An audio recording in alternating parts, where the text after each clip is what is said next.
Thank you for turning in. Oh, you might hear the train horn in the background. I'm out here at Buffalo River State Park, and actually more specifically at the Minnesota State University Mankato, I don't know, portion of the park. That's the best way to. Anyway, thank you for watching, turning in. This is my last video of 2022.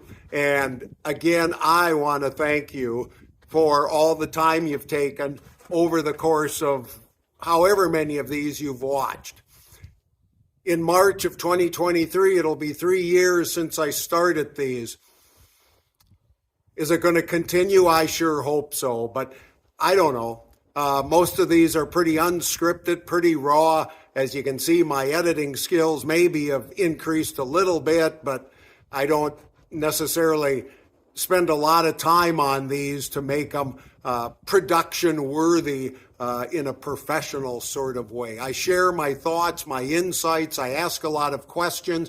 These are not in any way speaking for Hillsborough United Parish, where I serve as pastor. These aren't speaking for a particular denomination of which I'm a part. These are insights, thoughts, perspectives from Tim Bauer, and I'm solely responsible for their content. So, in whatever way you choose to kind of mark the next couple weeks of December, if you gather together, if you're traveling, I hope your times are meaningful and significant and that they provide some insight and comfort for you. And this topic that's going to be coming up is one that, as you're going to see, kind of grates me a little bit, but that's okay. You got to be kind of mildly offended at some things in life. So once again, thank you for watching. My hunch is that throughout the year, you see signs like this. Maybe it's somebody at a busy intersection. Maybe it's by some retail establishments, but people are homeless. People are hungry. They need something. Maybe you choose to give them something, maybe not. But what I find fascinating is what's down here, that for some reason, most of these signs that I've seen say, God bless.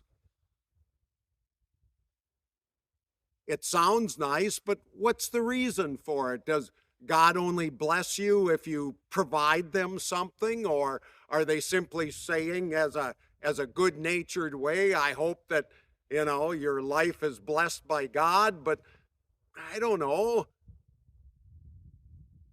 Isn't life what it is anyway?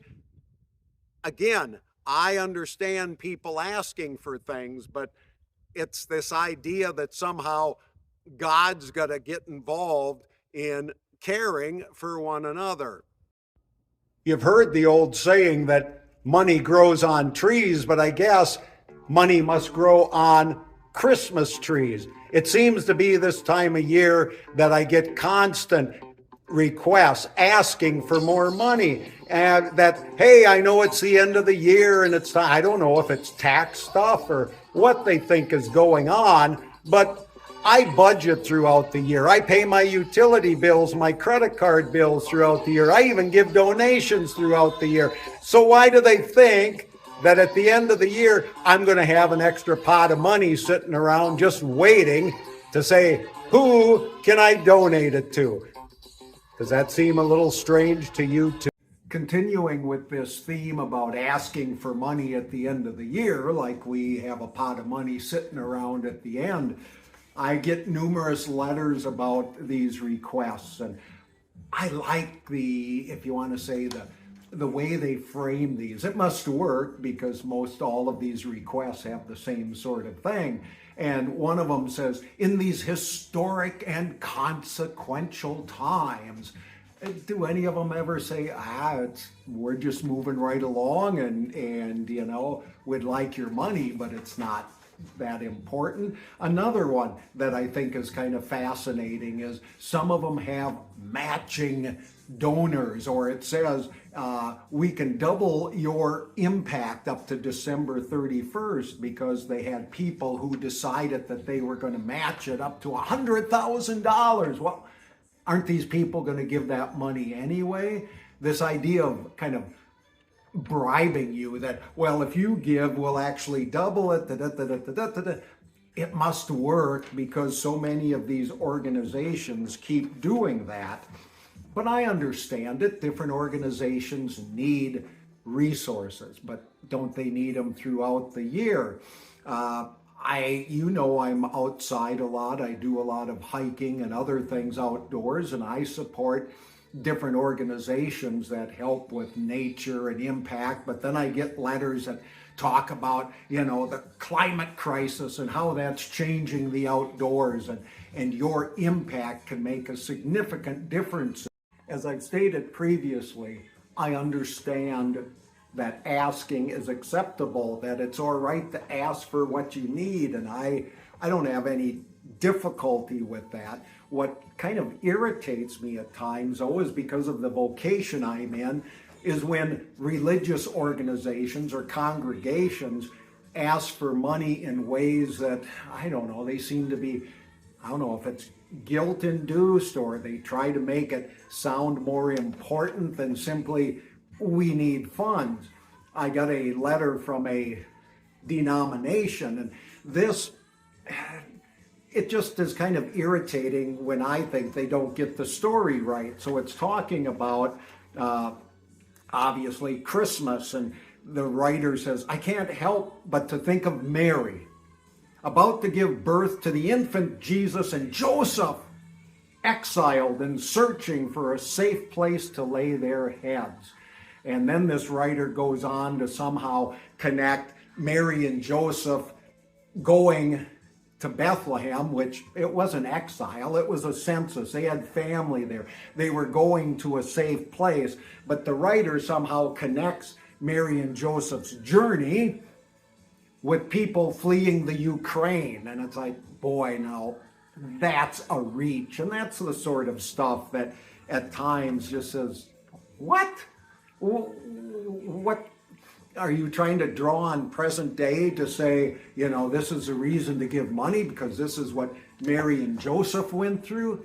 I don't know. And what kind of grates me even more is when a congregation uses scripture to somehow justify asking for money.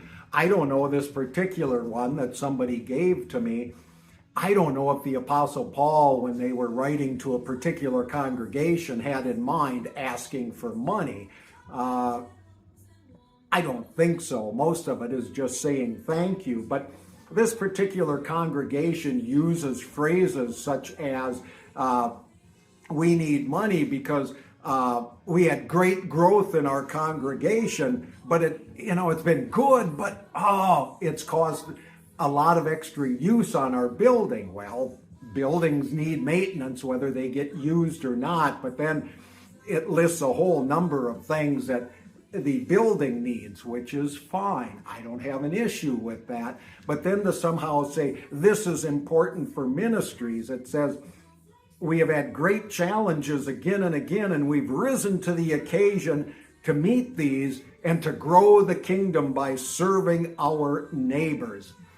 I'm not sure, is donating to a nature organization any better, any worse, any different than to a congregation? Isn't it all ministry? Isn't it all serving other people? And aren't we doing it because we think it's the right thing to do, not because somehow we connect it to God? And if we give, and especially if we give to a congregation or a church thing, that somehow it's more important than just helping in general.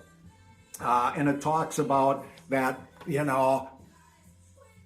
generations before us have met this challenge, and so we're going to keep doing it.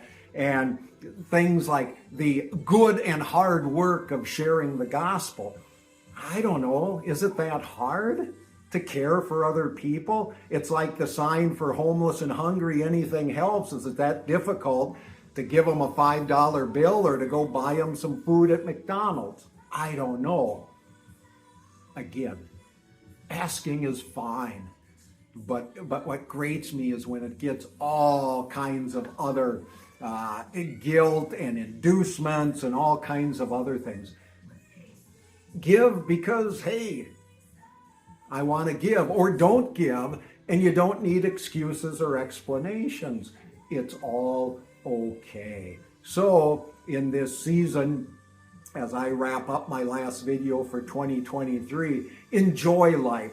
Celebrate it. If you choose to help, I hope you do it throughout the year and for whatever cause fits for you. And if you say, I do enough other things and I get tired of these letters too, great, great. Live without guilt, without excuses. Live freely, because the gift of life is ours.